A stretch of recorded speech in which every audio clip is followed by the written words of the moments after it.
বিস্তারিত খবরে যাব, তার আগে দেখে নেব আজকের হেডলাইন্স।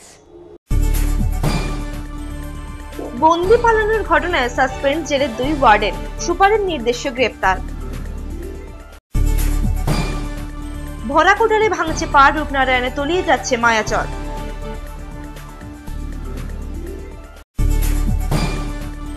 অবৈধ বাড়ি তৈরিতে বাধা, সালিশি সভায় মারধরের অভিযোগ প্রতিবাদীকে। মদের দোকানের লাইসেন্স নিষিদ্ধ করার দাবিতে ময়নায় ডেপুটেশন বিডিওর কাছে, উদ্যোগে সারা ভারত মহিলা সাংস্কৃতিক সংগঠন। অনুষ্ঠিত হলো শ্যামাকালী পুজো ও যাত্রা, উদ্যোগে ময়নার সাথীহারা ক্লাব। ময়নায় অনুষ্ঠিত হলো ব্যবসায়ীদের বাটখারা, কম্পিউটার দাঁড়িপাল্লা পুনর্নবীকরণ করার কাজ, উদ্যোগে বলাইপন্ডা ক্রেতা সুরক্ষা সমিতি। নতুন রূপে জলসম্পদ উন্নয়ন মন্ত্রী মঞ্চ মাতালেন শ্রুতি নাটকে। অসুস্থ পূর্ণবয়স্ক হাতি, প্রাথমিক চিকিৎসা করলেন বন দপ্তরের আধিকারিকেরা, সঙ্গে ছিলেন গ্রামবাসীরাও। ময়নায় শিব পুজো উপলক্ষে জল ঢালার জন্য ভক্তদের ভিড়, 7 দিন ব্যাপী চলে নানা সাংস্কৃতিক অনুষ্ঠান। গ্রামীণ অর্থনীতির বিকাশে গুরুত্বপূর্ণ ভূমিকা পালন করছে রেশম চাষ, চাষের প্রতি আগ্রহ বাড়ছে গ্রাম বাংলার মানুষের। আসছে বিস্তারিত খবরে। জেল থেকে 2 বন্দি পালানোর ঘটনায় সাসপেন্ড করা হলো জেলের 2 ওয়ার্ডেনকে। পুলিশের নজর এড়িয়ে পালানো 2 জেলবন্দি মহিষাদলের পুলিশ কর্মী খুন সহ একাধিক মামলার সঙ্গে যুক্ত। 2 কারারক্ষীকে গ্রেপ্তার করে পুলিশ। কর্ণ পালিয়ে যাওয়ার পেছনে এই 2 কারারক্ষীর হাত রয়েছে বলে অনুমান পুলিশের। কাঁথি সংশোধনাগার থেকে 2 বিচারাধীন বন্দি পালিয়ে যাওয়ার ঘটনায় গাফিলতির অভিযোগে জেলের 2 ওয়ার্ডেনকে সাসপেন্ড করা হলো। ডিআইজির নেতৃত্বে দেবদুলাল জানা ও দিলীপ চন্দ্র নামের 2 ওয়ার্ডেনকে সাসপেন্ড করা হয়। জেলার সুরজিৎ বিশ্বাসকে শোকজের নোটিশ পাঠিয়ে 3 দিনের মধ্যে ঘটনার পূর্ণাঙ্গ রিপোর্ট জমা দেওয়ার নির্দেশ দেওয়া হয়েছে।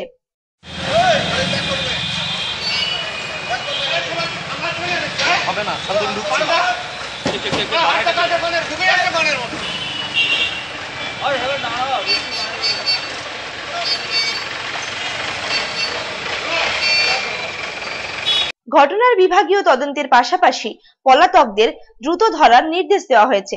কাঁথি সংশোধনাগারের 2 নম্বর সেলের পুরনো লোহার রড কেটে পালায় 2 বন্দি। পুলিশের নজর এড়িয়ে পালানো 2 বন্দি মহিষাদলের পুলিশ খুন সহ একাধিক মামলার সঙ্গে যুক্ত ছিল। পলাতক 2 বন্দির নাম কর্ণ বেরা ও নাজিম আহমেদ। জেল সুপারের অভিযোগের ভিত্তিতে সাসপেন্ড হওয়া 2 কারারক্ষীকে গ্রেপ্তার করল পুলিশ। সুপারের ধারণা কর্ণ বেরা পালিয়ে যাওয়ার পেছনে তাদের হাত রয়েছে।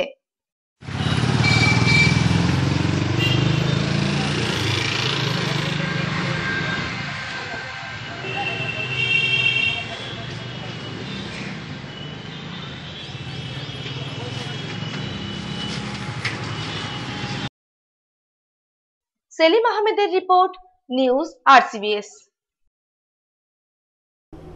ভরা কটালে ভাঙছে পাড়, রূপনারায়ণে তলিয়ে যাচ্ছে মায়াচর গ্রাম। প্রশাসনকে এ ব্যাপারে বারবার জানিয়েও কোনো লাভ হয়নি বলে অভিযোগ গ্রামবাসীদের। গত কয়েক মাসে প্রায় কয়েক হাজার বাড়ি তলিয়ে গেছে নদীগর্ভে। ভরা কোটালে ভাঙছে পাড়, নদীগর্ভে তলিয়ে যাচ্ছে পূর্ব মেদিনীপুরের মায়াচর গ্রাম। এখনো পর্যন্ত প্রায় 100টি বাড়ি তলিয়ে গেছে। তার মধ্যে গত 1 মাসেই নদীগর্ভে তলিয়ে গেছে 25টি বাড়ি। এখন পরিস্থিতি খুব খারাপ। মোটামুটি এখানে আজকের যে 25 বছর বিয়ে হচ্ছে, ঘর করে করে 4বার ঘর হলো। এখন এবার জায়গা জমি তো সব ভেঙে ভেঙে চলে যাচ্ছে। এবার লাস্ট পজিশনে এবার আমরা কোন রকম ঘরদর করে আছি। মায়াচরের বাসিন্দাদের অভিযোগ, প্রশাসন ব্যাপারটি নিয়ে উদাসীন, ফলে প্রবল দুশ্চিন্তায় রয়েছেন তারা। এলাকাবাসীর আবেদন, মানুষের কথা ভেবে মায়াচরের পরিবারগুলিকে বাঁচাতে নজর দিক প্রশাসন। পরিস্থিতি বর্তমান নদী আর অনেক দূরে ছিল। বর্তমান আমাদের যে বাঁধটা, সেই বাঁধের কোলে আমাদের ঘর বাড়ি, সেই বাঁধের কোলে নদী চলে আসছে। এই বাঁধ চলে গেলে আমাদের ঘর বাড়ি সমস্ত নদীর গর্ভে ভেসে যাবে। কিছু নদী গর্ভে চলে গেছে এর আগে। এরপর যে ঘর বাড়িগুলো যাদের আছে, বিশেষ করে আমাদের আছে, এই ঘর বাড়িগুলো চলে গেলে আমাদের ভাসতে আর থাকার মতো কোনো জায়গা নেই। তারপর এখানে যে আমাদের চাষবাস, বিশেষ করে আমরা কৃষিজীবী মানুষ, বোরোজ ধান পান নিয়ে আমাদের এখানে কৃষিজীবী মানুষদের মানে জীবিকা নির্বাহ, সেগুলো নিঃশেষ হয়ে যাবে। মানে বাঁধ চলে যাবে, শুধু ঘর বাড়ি নয়, বোরোজ ধান পান এবং কলাই যে চাষ, সমস্ত নষ্ট হয়ে যাবে, তাহলে মানুষ এখানে খেতে পাবে না, এখানে হাহাকার পড়ে যাবে। বিশেষ করে মানুষ থাকার বাসস্থান পাচ্ছে না, পাবে না। এরপর কিভাবে দিন কাটছে এখন বর্তমান যে এই বাঁধটা থাকার জন্য মোটামুটি এখন দিন কাটছে যেমন কাটছিল, কিন্তু এই বাঁধটা চলে যাওয়ার আশঙ্কা সবচেয়ে বেশি। কেন এই 1 মাসের মধ্যে দেখলাম প্রায় 100 থেকে 150 নদী ভেঙে ভেঙে চলে আসছে বাঁধের কোলে, কিন্তু এই সামনে যে কোটাল আছে এই কোটালেই তো চলে যাওয়ার সম্ভাবনা। রঞ্জন মাইতির রিপোর্ট, নিউজ আরসিবিএস। অবৈধ বাড়ি তৈরিতে বাধা দেওয়ায় সালিশি সভায় ডেকে মারধরের অভিযোগ প্রতিবাদীকে। আশঙ্কাজনক অবস্থায় বর্তমানে হাসপাতালে চিকিৎসাধীন ওই ব্যক্তি। ঘটনায় অভিযোগ দায়ের করা হয়েছে রেয়াপাড়া পুলিশ ফাঁড়িতে, তবে পুলিশ এ ব্যাপারে কোনো ব্যবস্থা নেয়নি বলে অভিযোগ। পূর্ব মেদিনীপুর জেলার নন্দীগ্রামের ঠাকুরচক গ্রামে অবৈধ বাড়ি তৈরিতে বাধা দিতে গেলে গ্রামের সালিশি সভায় মারধর প্রতিবাদীকে। এলাকারই মোহনলাল তুঙ্গের প্রতিবেশী হরেকৃষ্ণ তুঙ্গ নিজের জায়গা ছেড়ে মোহনলাল তুঙ্গের জায়গায় বাড়ি তৈরি করতে গেলে বাধা দেন তিনি।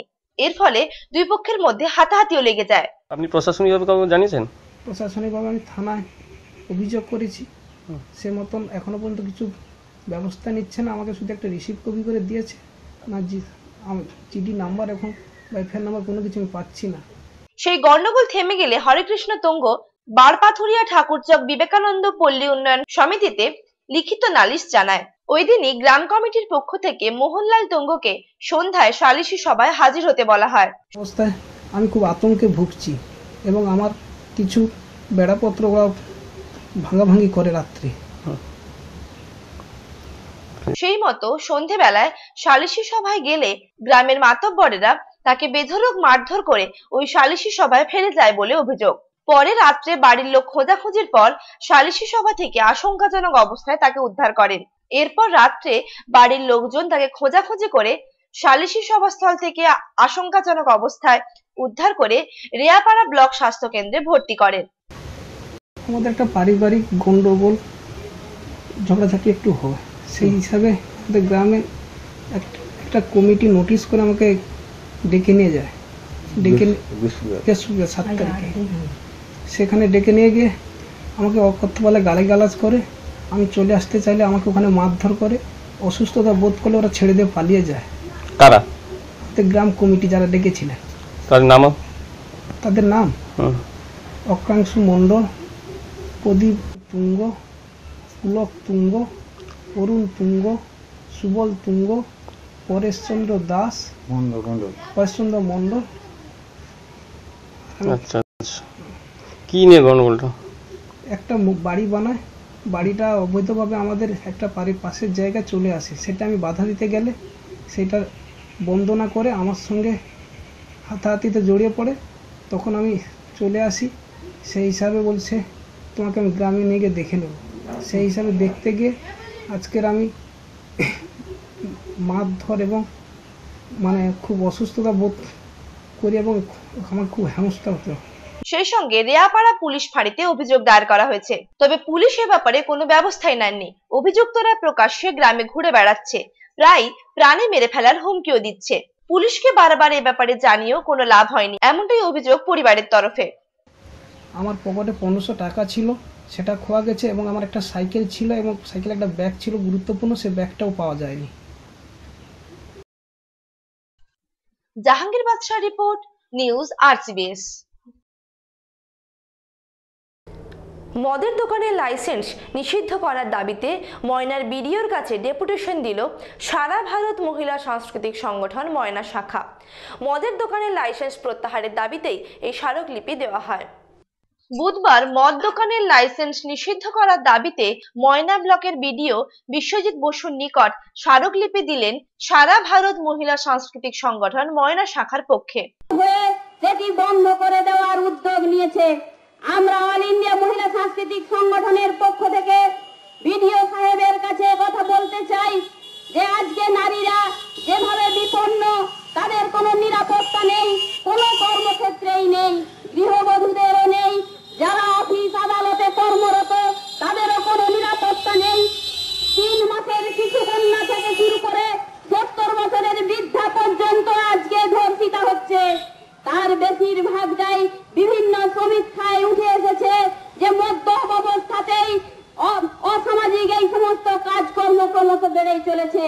এমতাবস্থায় আমরা মদের লাইসেন্স দেওয়ার বিরোধিতা প্রথম থেকেই করে এসেছি। যখন বামফ্রন্ট সরকার এই পশ্চিম বাংলায় ঢালাও মদের লাইসেন্স দেওয়ার সিদ্ধান্ত নিয়েছিল, তখনও আমরা আন্দোলনে থেকে পড়েছিলাম। মূলত ময়না থানার দক্ষিণ আনুখা গ্রামে নতুন করে মদ দোকানের লাইসেন্স দেওয়া হয়েছে। যাতে করে ওই লাইসেন্স প্রত্যাহার করা হয়, তারই প্রতিবাদে এই স্মারকলিপি দেওয়া হলো। আমরা অল ইন্ডিয়া মহিলা সাংস্কৃতিক সংগঠনের পক্ষ থেকে মদের লাইসেন্স দেওয়ার প্রতিবাদে লাগাতার আন্দোলন করছি। তারই অঙ্গ হিসেবে এখানে দক্ষিণ আনুখা গ্রামে একটি মদের দোকান খোলা হচ্ছে। এটা যাতে কোনো অজুহাতেই খোলা না হয় সেই দাবিতে আমরা বিডিওর কাছে এসেছি। আর দক্ষিণ আনুখা সহ আরও অন্যান্য যেখানেই মদের দোকান খোলা হচ্ছে সেগুলোর প্রতিবাদ আমরা জানাচ্ছি। অসিত বেরা ও যাদব বেরা রিপোর্ট, নিউজ RCBS। ময়নায় অনুষ্ঠিত হলো শ্যামাকালী পুজো। উদ্যোগে ছিল ময়নার সাথীহারা ক্লাব। 4 দিন ব্যাপী পুজো উপলক্ষে যাত্রা, নাটক ও সাংস্কৃতিক অনুষ্ঠান অনুষ্ঠিত হয়। ময়না থানার গজিনা গ্রামে সাথীহারা ক্লাবের উদ্যোগে শ্যামাকালী পুজো ও বাৎসরিক ক্রীড়া ও সাংস্কৃতিক অনুষ্ঠানের আয়োজন করা হয়েছে।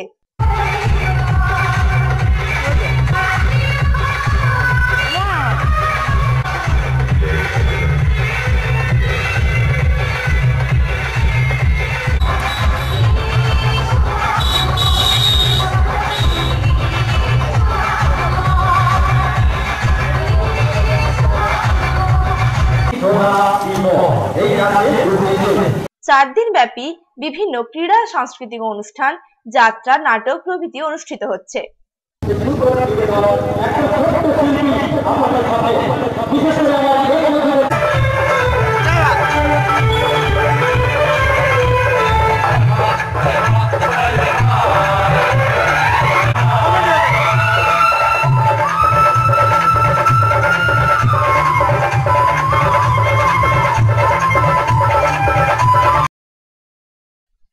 অসিত বেরা ও যাদব বেরা রিপোর্ট, নিউজ RCBS।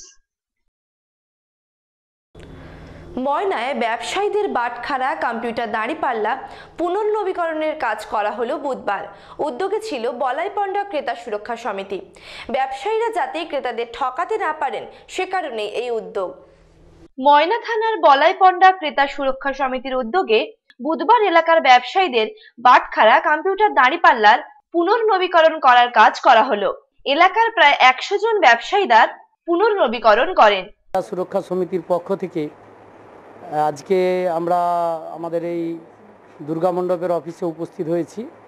2002 সালে বলাইপন্ডা ক্রেতা সুরক্ষা সমিতি প্রতিষ্ঠা লাভ করেছিল। সেদিন থেকে বিভিন্ন সামাজিক কাজে দায়বদ্ধতা আমাদের আছে। পশ্চিমবঙ্গ সরকারের মুখ্যমন্ত্রীর উদ্যোগে ক্রেতা সুরক্ষা দপ্তরের ব্যবস্থাপনায় বিভিন্ন রকম আয়োজন প্রোগ্রাম আমরা বলাইপন্ডা ক্রেতা সুরক্ষা সমিতি করে চলেছি। আজকে আমাদের কম্পিউটার কাঁটা এবং বাটখারা তার রিনিউয়াল, তার জন্য আমাদের তমলুক মহকুমা আধিকারিক তিনি এসছেন এবং তাদের অফিসের সকল স্তরের আধিকারিকবৃন্দ এসছেন। সবাইকে আমরা ধন্যবাদ, অভিনন্দন জানাচ্ছি। এছাড়া আমাদের যারা দোকানদার বন্ধু বা অনেক বিক্রেতা ক্রেতা সবাই এসছেন, যে প্রতিবারে আমাদের এই ক্রেতা সুরক্ষা সমিতির উদ্যোগে রিনিউয়াল করা হয় বাটখারা এবং কম্পিউটার মেশিন। শুধু তাই নয়, আমরা প্রতি বছর ক্রেতা সুরক্ষা দপ্তর থেকে বলাইপন্ডা তথা সারা ময়নাব্যাপী বিভিন্ন রকম প্রোগ্রাম করে আসছি।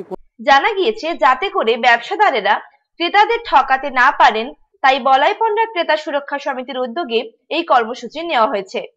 ক্রেতা সুরক্ষা দপ্তরের যে সচেতন ক্রেতাই পশ্চিমবঙ্গের উপভোক্তাদের নিয়ে বিভিন্ন বিষয়ে পঠন পাঠন, গ্যাস সিলিন্ডার থেকে শুরু করে সব বিষয়ে পরমানন্দপুরে অবস্থিত এই বলাইপন্ডা ক্রেতা সুরক্ষা সমিতি, তাদের সভ্যবৃন্দ আমাদের পাশে আছেন। আমাদের সম্পাদক নারায়ণবাবু, সভাপতি আছেন ভীমবাবু সহ আমরা যারা কমিটির এই সদস্যবৃন্দ আছি, আমরা চাই পশ্চিমবঙ্গ সরকারের মাননীয় মুখ্যমন্ত্রীর উদ্যোগে এই যে সজাগ ক্রেতা এবং বিক্রেতার মধ্যে যে একটা সুন্দর সম্পর্ক স্থাপন করে যাওয়া, শুধু তাই নয়, সমাজকে সুস্থ রাখার জন্য আমাদের সবার যে একটা অঙ্গীকার আছে, দায়বদ্ধতা আছে, তাই সর্বদাই ক্রেতা সুরক্ষা সমিতি তা পালন করে চলেছে। অসিত বেরা ও যাদব বেরা রিপোর্ট, নিউজ RCBS। একদিকে রাজনৈতিক নেতা, অন্যদিকে শিল্পী, সব দিকেই সমান দক্ষ জলসম্পদ উন্নয়ন মন্ত্রী সৌমেন মহাপাত্র কোলাঘাটের বলাকা মঞ্চে শ্রুতিনাটক পরিবেশন করে দর্শকদের মন কাড়লেন মন্ত্রী। সঙ্গে ছিলেন তার সহধর্মিণীও। রাজ্যের উন্নয়নের জন্য সারা রাজ্যে চষে বেড়াচ্ছেন জলসম্পদ উন্নয়ন মন্ত্রী সৌমেন মহাপাত্র। কখনো দলের কর্মসূচি, আবার কখনো প্রশাসনিক বৈঠক। তারই মাঝে মঞ্চে অভিনয় করে চলেছেন তিনি। কখনো নাটক, কখনো যাত্রা, আবার কখনো শ্রুতি নাটক। সবকিছুতেই সমান দক্ষ তিনি।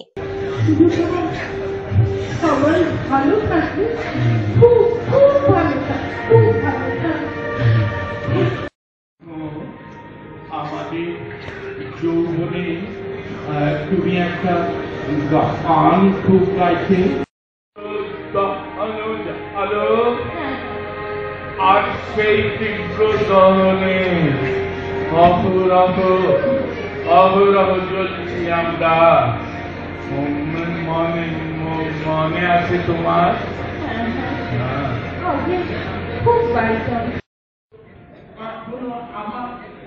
আমার তো সর্বনিষ্ঠেয় এখনো হইল না, এখনো হইল না।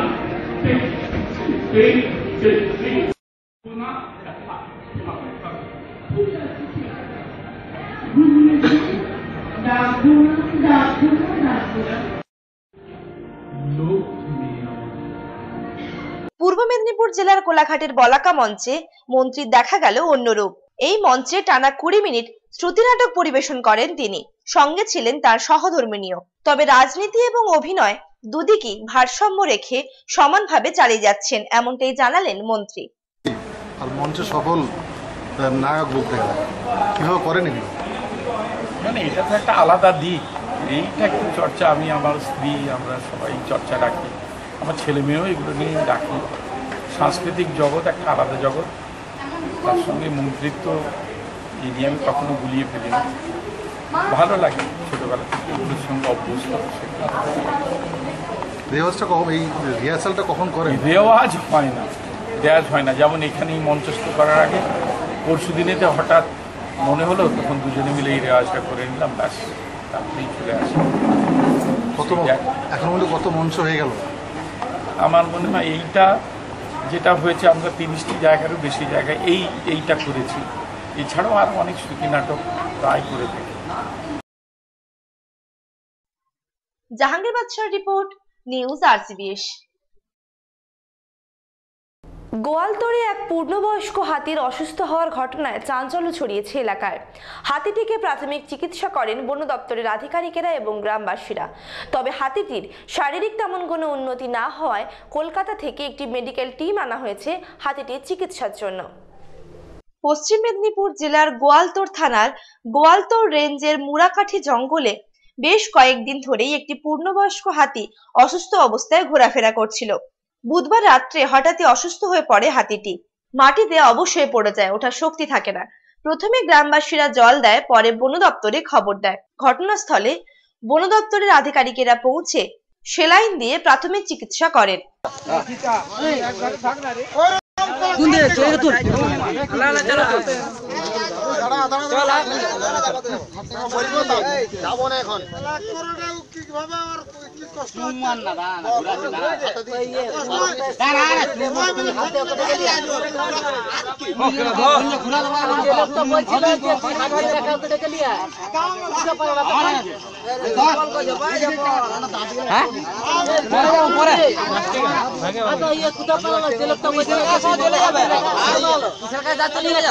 সারা রাত্রি গ্রামবাসী এবং বন দপ্তরের লোকজন অসুস্থ হাতিটির কাছে থেকে চিকিৎসা করেন। তবে হাতিটির তেমন কোনো উন্নতি না হওয়ায় বৃহস্পতিবার সকালে কলকাতা থেকে মেডিকেলে টিম এসেছে।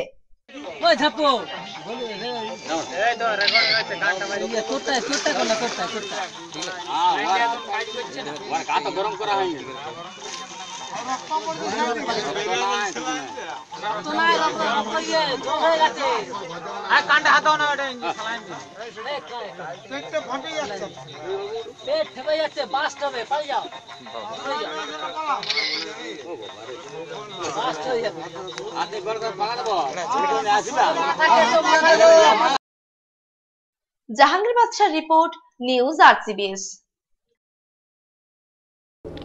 ময়নায় অনুষ্ঠিত হলো শিব পুজো। শিবের মাথায় জল ঢালার জন্য ভক্তদের ভিড় ছিল চোখে পড়ার মতো। 7 দিন ব্যাপী এই পুজো উপলক্ষে যাত্রা, গান, মেলা অনুষ্ঠিত হয়। ময়না থানার অন্তর্গত কালিকাদাঁড়ি গ্রামের অধিবাসীরা ব্রতী হয়েছেন শিব পুজোয়। এখানে শিব পুজো উপলক্ষে মেলাও বসেছে। শুক্রবার রাত্রে এখানে শিবের মাথায় জল ঢালার জন্য প্রায় 800 জন ভক্ত তমলুকের নদী থেকে প্রায় 35 কিমি হেঁটে জল এনে লাইনে দাঁড়িয়েছিলেন। মেলা কমিটির সভাপতি অজয় কুমার পাত্র জানান, পুজো উপলক্ষে জল ঢালার সঙ্গে সঙ্গে চড়কও অনুষ্ঠিত হয়। এছাড়াও বিভিন্ন সাংস্কৃতিক অনুষ্ঠান, যাত্রা, শিবের গানও অনুষ্ঠিত হয়। কালকাদাঁড়ি গ্রামে নরেন্দ্রনাথ গুচাইতের বাবা ভজহরি গুচাইত বলে একজন ছিলেন, তারই জমিদারি ছিল। সেই জমিদারির সময় এই এলাকাটা বনে আবৃত ছিল এবং ওদের গরুর পাল ছিল। সেই গরুর পাল যে বাগাল চড়াতো, তখনই সেই দুটো গাই একজুট নদীর ওই মালিক পেত না। তখন সে বাগালকে ধরে মারধর করত। সে তখন যে কি হয়, সে মানে লক্ষ্য করে করে যে দেখলো যে ওই গায়ের দুধ ওইখানে মানে একটা পাথর মতো জিনিস আছে, সেই পাথরের উপরে গরুটা দাঁড়িয়ে থাকে এবং তার থেকে দুধ ধরে পড়ে। সেইটা থেকে তখনই হলো খোঁজ করে দেখা গেল এবং সেই বনটাকে পরিষ্কার করা হলো। পরিষ্কার করার পর থেকে সেইখানে আবিষ্কার হলো যে এখানে পাতালপুর শিব, এবং সেই জন্য এই শিব ঠাকুরের নাম হচ্ছে বনকুমার জীব এবং ওরফে শ্রী শ্রী বাবার উদ্দেশ্যে। 7 দিন ব্যাপী পুজো উপলক্ষে চলে মেলা। আরো জানা যায়, ভক্তরা শিবের মাথায় জল ঢালার পূর্বে ব্রাহ্মণেরা 108 কলসি জল এখানে শিবের মাথায় ঢালেন। শুক্রবার এই মন্দিরে পুজো দিতে আসেন ময়নার বর্তমান বিধায়ক ডক্টর সংগ্রাম কুমার দোলাইয়ের পিতা তথা প্রাক্তন বিধায়ক ভূষণ চন্দ্র দোলাই। রাজা খুঁজে পায়নি যে কিভাবে তার রাখালকে খুব করতো, তারপর দেখলো যে এখানেই ওই পাথরের উপর দুধ দিচ্ছে। তো তখনই বন কেটে পরিষ্কার করে এটাকে মন্দির সৃষ্টি করা হয়। এই জন্য এর নাম হচ্ছে বনকুমার, বনকুমার জিউ। রুদ্রেশ্বর জিউ এবং বনকুমার জিউ দুটো নাম আছে। এলাকায় খুবই আছে জাগ্রত দেবতা, সবাই মনস্কামনা পূর্ণ করেন।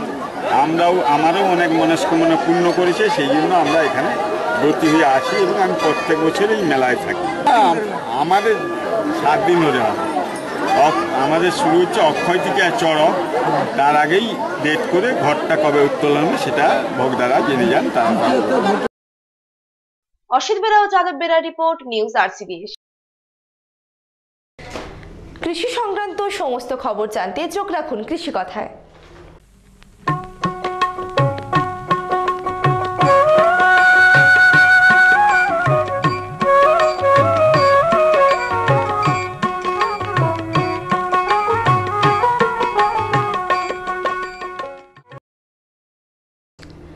গ্রামীণ অর্থনীতির বিকাশে গুরুত্বপূর্ণ ভূমিকা পালন করেছে রেশম চাষ। খরচ কম এবং অল্প সময়ের চাষে বেশি মুনাফা অর্জনের জন্য গ্রাম বাংলার মানুষের এই চাষের প্রতি আকর্ষণ বাড়ছে। পুরুষদের পাশাপাশি এখন মহিলারাও এই চাষে যুক্ত হচ্ছেন। পশ্চিম মেদিনীপুর জেলা ও ঝাড়গ্রামে জেলার গ্রামীণ অর্থনীতির বিকাশে গুরুত্বপূর্ণ ভূমিকা পালন করছে রেশম চাষ। এই 2 জেলাতে শুধুমাত্র রেশম চাষ করেই স্বচ্ছন্দে জীবিকা নির্বাহ করছেন কয়েকশো পরিবার। এই চাষটা কি রকম লাভজনক, মানে চাষটা করে আপনারা কি স্যাটিসফাই? হ্যাঁ, এটা লাভজনক চাষ। এটা বছরে 5টা ক্রপ হয়, 5টা ক্রপই প্রায় আমি করি কম বেশি। তো 5টা ক্রপ করে কোনো বছর 1 লাখ পর্যন্ত লাভ হয় খরচ খরচা বাদ দিয়ে, কোনো বছর 1 লাখের বেশিও হয়। আমার 25 কাঠা জমি চাষ আছে। আমার বাড়িতে সমস্ত জয়েন্ট একসঙ্গে আমরা আছি, 4 ভাই ফ্যামিলি, আমরা সবাই একসঙ্গে চাষবাস করি। হ্যাঁ, বাড়ির মেয়েরাও শুধু এর সঙ্গে চাষের সঙ্গে যুক্ত থাকে। সরকার বা রেশম দপ্তরের কাছে কি আর কোনো ডিমান্ড বা আর কোনো দাবি জানাবেন যেটা হলে এই চাষটা আরও ভালো হতো? হ্যাঁ, এটা চাষটা যদি আরও ভালো হতো, যেটা আমার চিন্তা ভাবনা ছিল যে এই ঘরটা এই গ্রীষ্মের দিনে প্রচণ্ড গরম হয়ে যায়। এটাতে আমি দপ্তরের সঙ্গে এখন আলোচনা করিনি এটা অবশ্য, যদিও তো যদি এটা ঘরটাতে ওই তাপমাত্রাটাকে কন্ট্রোল করার জন্য কোনো মেশিন বসানো যায় আর কি, তাহলে চাষটা আরও ভালো হতো। এটার জন্য আগামী দিনে আপনারা জানাবেন দপ্তর? হ্যাঁ, দপ্তরকে আমরা জানাবো আর কি। সরকারের তরফ থেকে সহযোগিতা না, আগে যেটা চাষ করে আসছি, মানে যেটা চাষ করে দেখেছি যে ভালো চাষ করেছি, কিন্তু কোনোদিন কিছু আমার যেমন ভালো রেজাল্ট করলে ভালো পুরস্কার দেয় বিভিন্ন দপ্তর থেকে, কিন্তু সেটা পাইনি। এখন পশ্চিমবঙ্গ সরকার মাননীয় মুখ্যমন্ত্রী মমতা ব্যানার্জির কাছ থেকে আমি কৃষক রত্ন এবং কৃতি কৃষক হিসেবে পুরস্কার পেয়েছি। একটা কাপ দিয়েছেন, একটা আর সার্টিফিকেট দিয়েছেন এবং 10,000 টাকা নগদ। পশ্চিম মেদিনীপুর ও ঝাড়গ্রাম জেলাতে মূলত তুঁত এবং তসর এই দুই ধরনের রেশমের চাষ হয়। এই দুই জেলার প্রায় 2500 পরিবার সরাসরি রেশম চাষ করে জীবিকা নির্বাহ করছেন। খরচ কম হওয়া এবং অল্প সময়ের চাষে বেশি মুনাফা অর্জনের জন্য গ্রাম বাংলার মানুষের রেশমের চাষে আকর্ষণ বাড়ছে। রেশম গুটি উৎপাদনের এই জেলার পরিসংখ্যান অনুযায়ী গ্রামে দাঁড়িয়ে, আমি কেশপুরে এনায়েতপুরে দাঁড়িয়ে আছি, গোপীনাথপুর গ্রামে। এখানে চাষি ভাইরা আমাদের যারা রিপোর্ট দিল সব অফিসারদের নিয়ে, পশ্চিমবাংলায় গুটি উৎপাদনের সেরা জায়গা হচ্ছে পশ্চিম মেদিনীপুর, এই কেশপুর এবং সারাউন্ডিং দেবরা এলাকা। সারা পশ্চিমবাংলার সবচেয়ে বেশি গুটি উৎপাদন বিগত 5 বছর আগে যা উৎপাদন হতো, এখন পশ্চিমবঙ্গ সরকারের মুখ্যমন্ত্রীর আসার পরে গুটি উৎপাদন, মানুষের চাহিদা সব রকম ক্ষেত্রে এই জেলা এগিয়ে পশ্চিমবাংলার মধ্যে। চাষির সংখ্যা কি বেড়েছে আগের থেকে? চাষির সংখ্যা আমাদের কাছে পরিসংখ্যান অনুযায়ী যা চাষি ছিল, এরা তো 20 বছর ধরে টুকটাক করে করতো, মুখ থুবড়ে পড়তো। এখন চাষির সংখ্যা আমার মনে হচ্ছে দ্বিগুণ বলা তো দূরের কথা, মানে 3 গুণ বেড়ে গেছে চাষের সংখ্যা এবং চাষিদের সংখ্যা। সরকারিভাবে আপনারা এই চাষিদের কি কোনো আমরা সরকারিভাবে মুখ্যমন্ত্রীর এই দপ্তরকে সরকারিভাবে চাষিদেরকে শেড অর্থাৎ ঘর বাড়ানোর জন্য 1,20,000 1,75,000 টাকার মধ্যে আমাদের দেওয়া হয়।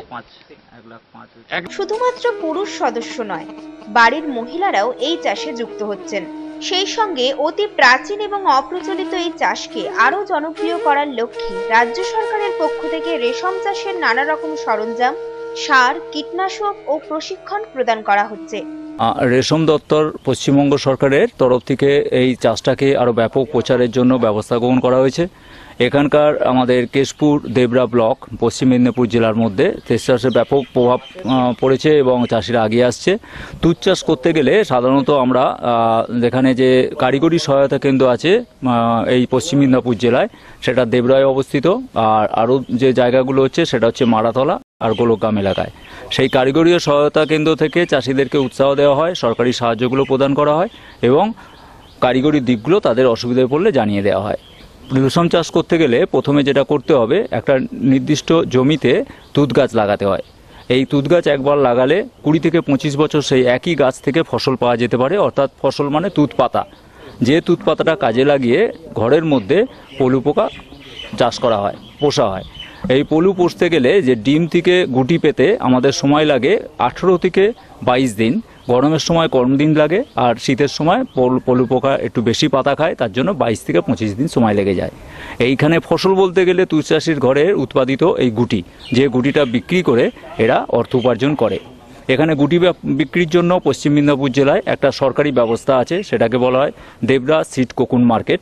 সেই কোকুন মার্কেটে 2 ধরনের ক্রেতা আসেন। এক হচ্ছে সরকারি ক্রেতা, যারা সরকারি বীজগারে বীজ উৎপাদন করার জন্য গুটি ক্রয় করে, অথবা মালদা, মুর্শিদাবাদ, বীরভূম জেলা থেকে পাইকার, অর্থাৎ যারা কিনা ব্যক্তিগত উদ্যোগে বীজ উৎপাদন করে, তাদেরকে সরকারিভাবে লাইসেন্স দেওয়া থাকে, তাদের বলা হয় রেজিস্টার্ড সিড প্রডিউসার, তারা আসেন।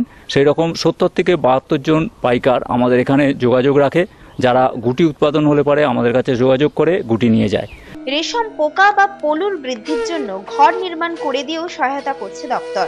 এক কথায় বলাই যায়, শুধুমাত্র রেশম চাষ করে জীবনযাত্রা পরিবর্তন করেছেন এককালের অশান্ত কেশপুর, বিনপুর এবং সাঁকরাইল ব্লকের চাষিরা।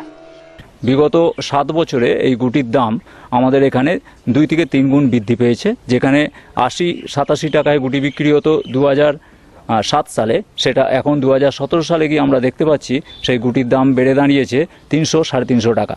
এবং যেটা জাপানি গুটি সাদা রঙের, সেই গুটিটার দাম যেখানে ছিল 200-250 টাকা, এখন সেটা 650 টাকাতেও বিক্রি হচ্ছে। এই গুটিটার মান এত উন্নত যে মালদা, মুর্শিদাবাদ জেলার মতো গতানুগতিক জেলা, যেখানে অনেক প্রাচীনকাল থেকে রেশম চাষ হয়ে আসে, সেই রেশম চাষিরা এই গুটি থেকে বীজ উৎপাদন করে। তার জন্য এই গুটির মানটা এত ভালো হয়েছে এবং দামটাও এত বেশি পাচ্ছে চাষিরা। এখানকার চাষিরা খুব খুশি।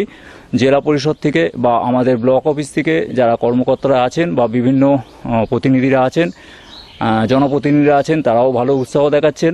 আমরা আশাবাদী যে আগামী দিনে এই চাষটি আরও প্রসার লাভ করবে। বর্তমানে এই চাষটি কৃষি দপ্তরের সঙ্গে সংযুক্ত হয়ে গিয়ে বিশেষ কিছু সুবিধাও লাভ হয়েছে। কৃষি দপ্তরের বিভিন্ন সুযোগ যে স্কিম সেগুলো আমরা এই রেশম দপ্তরে প্রয়োগ করতে পারছি। জাহাঙ্গীর বাদশাহ রিপোর্ট, নিউজ RCBS। যে রাধে সে চুলও বাঁধে, এই প্রবাদকে সামনে রেখেই নতুন প্রতিভার খোঁজে সন্ধান চালিয়েছিলাম আমরা। মিউজিক ক্যাফেতে থাকবেন সেই সকল প্রতিভারা যারা এর আগে কখনো প্রচারের আলোয় আসেনি। এ সপ্তাহের শিল্পী দেয়া মুখার্জি এবং ধরমজিৎ। শনি ও রবিবার ঠিক রাত 8:45 চোখ রাখুন মিউজিক ক্যাফেতে।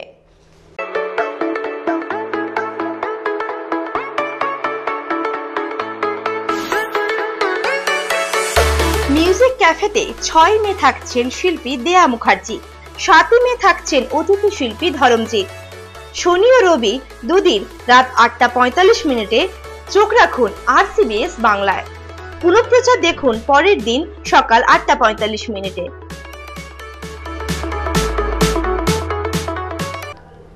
আপনার আইনি সংক্রান্ত সমস্ত প্রশ্নের উত্তর দেবেন আইনজীবীরা। দেখুন সওয়াল জবাব প্রতি শুক্রবার ঠিক রাত 8:45। এই সপ্তাহে প্রশ্ন উত্তর থাকছে অ্যাসিড হামলা নিয়ে। সঙ্গে থাকছেন আইনজীবী শঙ্কর কারক। আপনি কি কোনো আইনি সমস্যায় জড়িয়ে পড়েছেন? সওয়াল করব আমরা, জবাব দেবেন আইনজীবীরা। সওয়াল জবাবে এ সপ্তাহের আইনজীবী শঙ্কর কারক। 5ই মে ঠিক 8:45 চোখ রাখুন RCBS বাংলায়। পুনঃপ্রচার দেখুন পরের দিন সকাল 8:45। আজকের মতো নিউজ RCBS এ পর্যন্তই। দেখা হচ্ছে আগামীকাল ঠিক এই সময়। নমস্কার।